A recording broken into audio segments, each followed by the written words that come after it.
ನಿಮಗೆ ಗೊತ್ತಾ, one of the biggest mistake that most of the retail investors do is investing based on others conviction. Let's say if you want to buy a home, ನೀವು ಈ ಮನೆ buy ಮಾಡೋಕ್ಕಿಂತ ಮೊದಲು ಆ ಮನೆ ಯಾವ ಜಾಗದಲ್ಲಿದೆ, ಆ ಮನೆ ಯಾವ ಏರಿಯಾದಲ್ಲಿದೆ, ಆ ಮನೆ ನನ್ನ ಆಫೀಸ್ಗೆ ಹತ್ರ ಆಗುತ್ತೋ ದೂರ ಆಗುತ್ತೋ, ಮಕ್ಕಳ ಶಾಲೆಗೆ ಹತ್ರ ಆಗುತ್ತೋ ಇಲ್ವೋ, ಏರಿಯಾ ಸೇಫ್ ಇದೆಯೋ ಇಲ್ವೋ, ತರಕಾರಿ ಮತ್ತೆ ದಿನಸಿ ತರಕ್ಕೆ ಮಾರ್ಕೆಟ್ ಹತ್ರ ಇದೆಯೋ ಇಲ್ವೋ, ಇವನ್ನೆಲ್ಲ ನೋಡ್ತೀವಿ. ಅದ್ರ ಜೊತೆಗೆ ಈ ಮನೆ ಬೈ ಮಾಡೋಕ್ಕಿಂತ ಮೊದಲು ಆ ಏರಿಯಾದಲ್ಲಿರೋ ಒಂದು 4-5 ಜನನ ವಿಚಾರಿಸ್ತೀವಿ, ಈ ಮನೆಗೆ ಎಷ್ಟು ಪ್ರೈಸ್ ಕೊಡ್ಬೇಕಂತ, ಇನ್ನು ಏನೇನ್ ಪಾಸಿಬಲ್ ಥಿಂಗ್ಸ್ ಇದಾವಲ್ವಾ ಎಲ್ಲಾನು ಮಾಡ್ತೀವಿ ಈ ಮನೆ ಬೈ ಮಾಡೋಕ್ಕಿಂತ ಮೊದಲು. But when it comes to investing in stock market, ಆ ಸ್ಟಾಕ್ ಬಗ್ಗೆ ನಾವೇನು ರಿಸರ್ಚೇ ಮಾಡಲ್ಲ.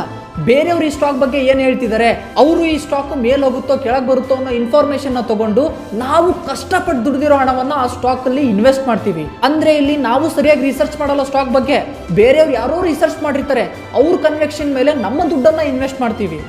ಇದು ತಪ್ಪೋ ಸರಿನೋ ನೀವೇ ಹೇಳಿ. 100% ತಪ್ಪು ತಾನೆ. ಬಟ್ ಸ್ಟಿಲ್ ಈ ರೀಲ್ ನೋಡಿದ್ಮೇಲೂ ಕೂಡ ನೀವು ಇನ್ವೆಸ್ಟ್ ಮಾಡೋಕ್ಕಿಂತ ಮೊದಲು ಸ್ಟಾಕ್ ಬಗ್ಗೆ ಸರಿಯಾಗಿ ರಿಸರ್ಚ್ ಮಾಡಲ್ಲ. ಈ ರೀಲ್ ನ ಸ್ಟಾಕ್ ಮಾರ್ಕೆಟ್ ಅಲ್ಲಿ ಇನ್ವೆಸ್ಟ್ ಮಾಡೋ ನಿಮ್ಮ ಫ್ರೆಂಡ್ಗೆ ಶೇರ್ ಮಾಡಿ.